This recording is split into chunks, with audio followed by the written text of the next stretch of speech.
దీనివల్ల ఏమవుతుంది, మనకి చంక రౌండ్ తగ్గుతుందండి. తగ్గితే మరి ఆది బ్లౌజ్కి సరిపోతుందా లేదా అని చూసుకోవాలి. ఎలా చూసుకోవాలి, ఆది బ్లౌజ్ని బట్టి మనము 2 విధాలుగా చంక రౌండ్ సరిపోతుందా లేదా అని కొలుచుకోవచ్చు.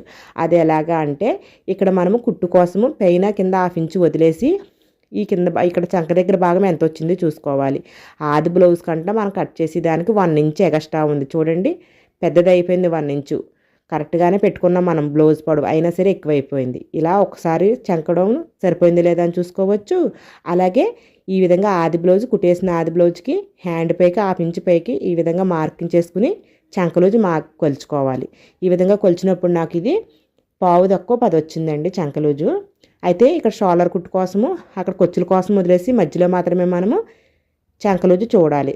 మనకి ఎక్కడ దాకా వచ్చేసింది, కొచ్చుల్లో వెళ్ళిపోయింది చూసారా, 1 ఇంచ్ బయటికి వెళ్ళిపోయింది చెస్ట్ లోజు మార్కింగ్ దాటి. అంటే మనకి చంక రౌండ్ ఆది బ్లౌజ్తో సమానంగా రాలేదు.